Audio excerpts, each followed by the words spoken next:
Halo teman-teman semua, gimana kabarnya? Semoga dalam kondisi baik-baik aja ya. Kali ini saya akan merangkum film yang diambil dari sisi kemanusiaan akibat peperangan. Tanpa berlama-lama, langsung saja kita ke alur ceritanya. Film berawal tahun 1942. Pada masa itu, Jerman berhasil menguasai negara-negara Eropa. Atas perintah Hitler, para tentara Nazi menghabisi kaum Yahudi. Kemudian kita diperlihatkan dengan seorang ayah dan anaknya tengah dikejar oleh tentara Nazi. Dalam pelariannya, sang ayah berpesan pada putranya yang bernama Srulik supaya terus berlari menyelamatkan diri melewati hutan. Lalu sang ayah berlari mengalihkan perhatian tentara Nazi. Kemudian Srulik memasuki hutan tanpa arah dan tujuan. Hingga 6 bulan berlalu, Srulik masih bertahan menjalani pahitnya kehidupan. Hari demi hari, kondisi Srulik semakin memprihatinkan. Di saat musim dingin, Srulik masih berjuang bertahan hidup. Ia pun berlindung di balik pohon yang telah tumbang. Lalu ia berjalan mendatangi pemukiman karena ia sudah sangat kedinginan. Sesampainya di pemukiman, ia nekat mencuri jaket salah satu warga yang ada di sana. Tapi sialnya, Srulik malah ketahuan. Lelaki itu langsung memukuli Srulik tanpa ampun.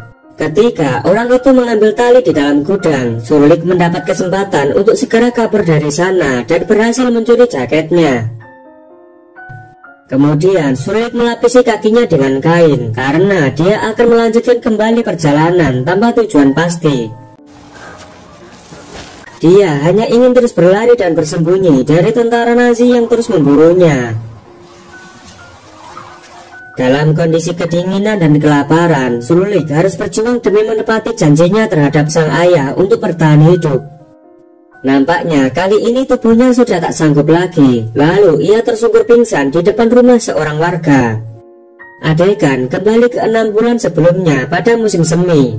Awal perjalanan Srulik melarikan diri dari kejaran tentara Nazi. Beruntungnya ia bertemu dengan sekelompok anak-anak yang senasib dengannya. Mereka pun mau menerima Srulik dan mengajaknya bergabung bersama mereka masuk ke dalam hutan. Hanya di sana salah satu tempat paling aman untuk bersembunyi, sebab tentara Nazi tidak akan berani masuk ke sana dikarenakan ada sekelompok partisan yang siap menyerangnya. Pagi itu semua anak-anak bersiap menuju rumah warga non-Yahudi untuk mencuri makanan.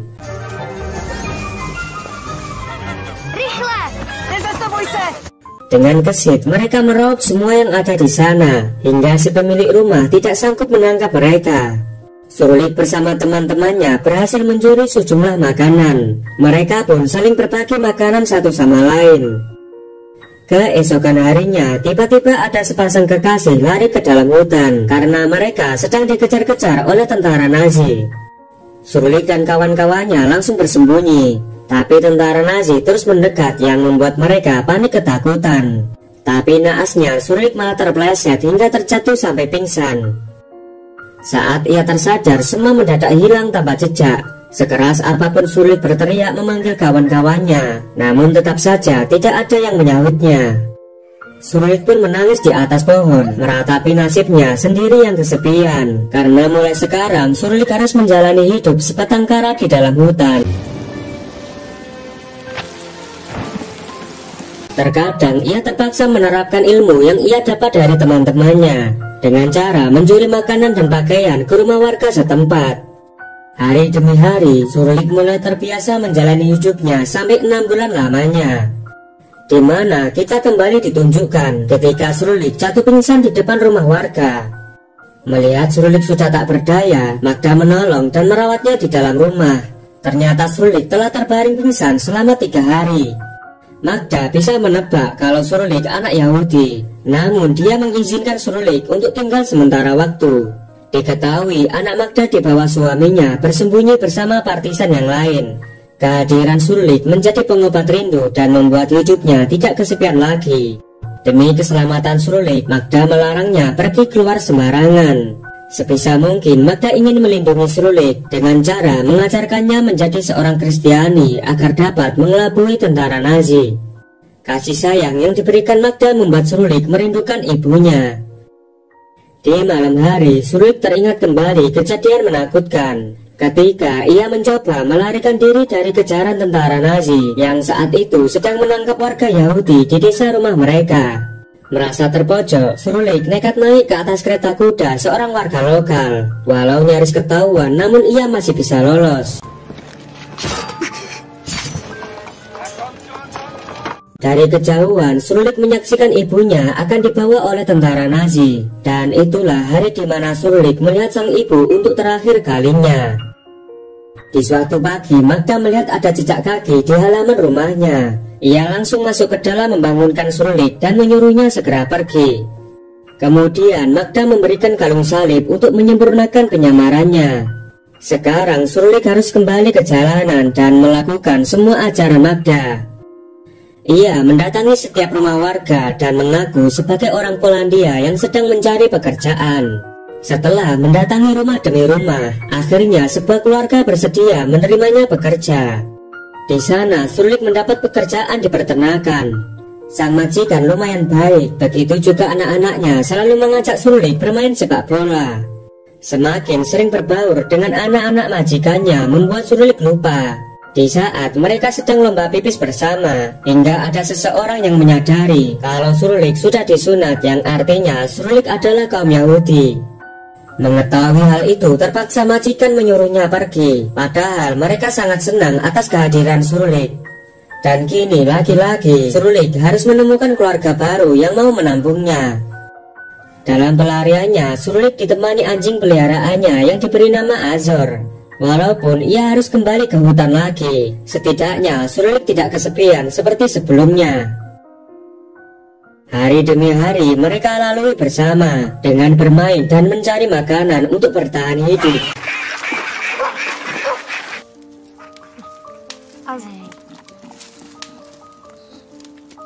Namun rupanya kebersamaan mereka nggak bertahan lama. Surlik terbangun ketika ia mendengar suara tembakan. Ternyata Azor baru ditembak oleh partisan yang menduga Azor adalah anjing pelacak milik tentara Jerman. Surlik sangat bersedih atas kematian Azor. Para partisan itu meminta maaf atas kesalahannya. Mereka pun lalu pergi meninggalkan Surlik. Sementara Surlik harus kembali melanjutkan perjalanan tanpa arah dan tujuan. Di persimpangan jalan, ia berpapasan dengan sepasang suami istri. Mereka bersedia memberi tumpangan kepada Surlik. Dikarenakan Surlik sudah kelelahan, ia pun bersedia dibawa oleh mereka. Setelah sampai di kota, ternyata mereka telah menjebak Surlik. Mereka pun menyerahkan Surlik kepada tentara Jerman. Surlik pun dilempar ke penjara. Perempuan yang melaporkan Surlik masih berbaik hati. Dia memberi Surlik banyak makanan. Di dalam sana, Surlik sangat ketakutan mendengar jerit kesakitan dari ruangan lain. Esok harinya, ia dibawa ke dalam kantor komandan yang bernama Herman. Di sana, Herman menginterogasi status Surlik. Dengan percaya diri, Surlik mengaku bahwa ia orang Polandia. Namun, Herman yang tidak mudah percaya, ia pun langsung melucuti celana Surlik dan melihat kemaluannya telah disunat. Surlik diseret keluar untuk dieksekusi. Beruntungnya ia mendapat kesempatan kabur.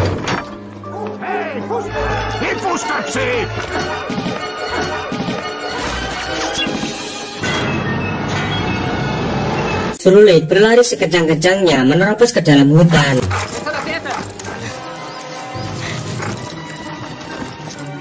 Dengan terpaksa, ia masuk ke dalam air supaya tidak mudah terendus oleh anjing pelacak tentara Jerman.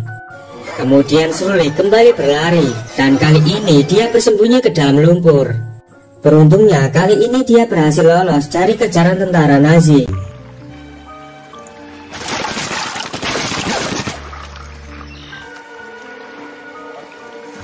Hari itu ia mencoba mendekati ladang dan mengajukan diri ingin melamar pekerjaan. Seorang pemuda bernama Pavel membawa Surlik untuk menemui majikan. Setelah sampai di sana, ternyata itu adalah rumah Herman yang tempo hari hampir mengeksekusinya. Surlik sangat terkejut, namun ia sudah pasrah dengan Herman yang muncul di hadapannya.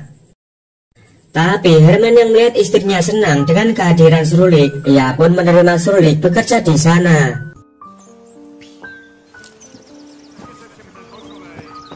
Surulik melakukan pekerjaan dengan dipandu Pavel, si pemuda yang baik hati. Namun sebuah kejadian naas harus menimpa Surulik ketika tangannya tergiling mesin hingga mengalami luka yang sangat parah.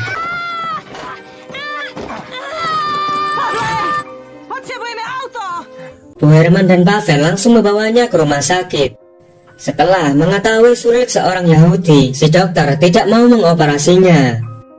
Bu Herman berusaha meyakinkan si dokter dan telah membayar biaya operasi. Namun usahanya sia-sia. Si dokter malah membiarkannya terbaring di luar ruangan dalam kondisi memprihatinkan. Seorang suster yang merasa kasihan, secara diam-diam ia menyuntikkan obat penahan rasa sakit. Keesokan harinya, seorang dokter senior melihat keadaan Surulik yang terlantar. Ia pun segera membawanya ke ruang operasi untuk segera mengamputasi tangannya. Ketika sudah sadar, Surulik terkejut dan menangis melihat tangannya yang sudah diamputasi. Ia tampak tidak rela melihat tangannya tinggal satu. Beberapa hal yang mudah bisa dikerjakan kini tampak sulit baginya, dan hal ini membuatnya marah dan sangat depresi.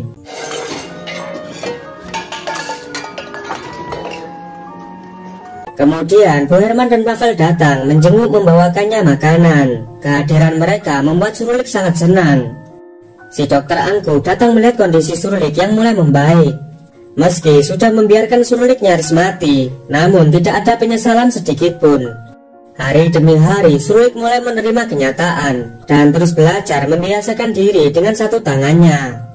Ternyata si dokter melaporkannya kepada tentara Nazi. Pavel yang mengetahui itu langsung datang dan mengajaknya meninggalkan rumah sakit. Pavel menyewa nelayan untuk membawa Surulik menjauh dari sana.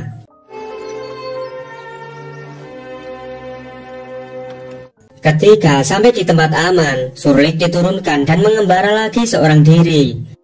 Ia mendatangi setiap rumah warga untuk mendapat pekerjaan. Namun melihat kondisinya yang cacat, mereka tidak bisa menerimanya. Hingga suatu hari ia ketahuan oleh tentara Nazi. Surulik berlari ke dalam hutan dan merasa sudah tidak ada pilihan lain. Ia terpaksa kembali ke rumah Magda. Namun tindakannya malah membawa bala bencana bagi Magda. Para tentara Nazi datang ke sana dan langsung menggeledah isi rumahnya.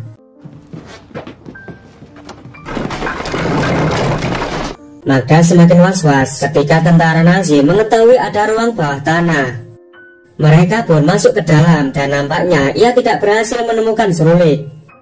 Tentara Nazi yang kesal tidak menemukan Surulik, mereka pun membakar rumah semua warga.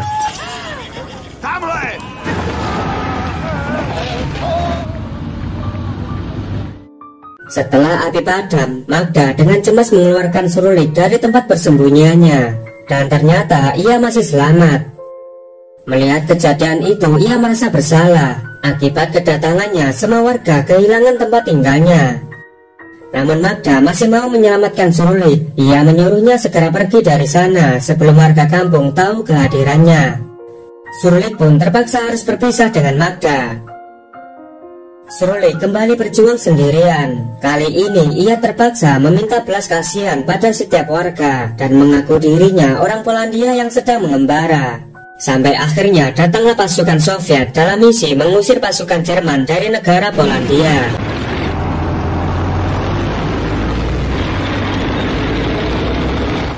Di sana ia bertemu seorang anak perempuan yang bernama Alina.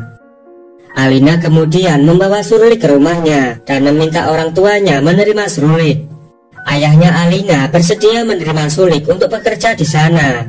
Dan lagi-lagi Surulik mencuri perhatian keluarganya Alina. Mereka sangat senang atas kehadiran Surulik, bahkan menganggap Surulik seperti anggota keluarganya. Di tahun 1945, pada saat itu Jerman sudah hengkang dari Polandia. Datanglah seorang petugas mencari anak-anak Yahudi yang hilang di masa perang.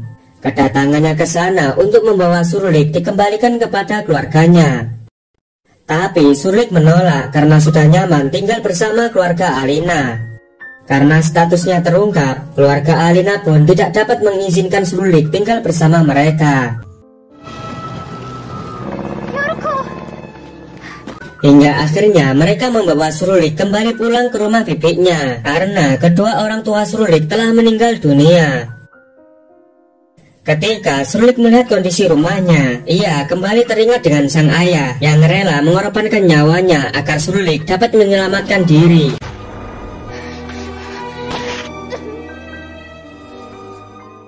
Di sana, Surlik meluapkan kesedihannya mengenang peristiwa tragis yang akan menjadi trauma seumur hidupnya. Dan film pun selesai.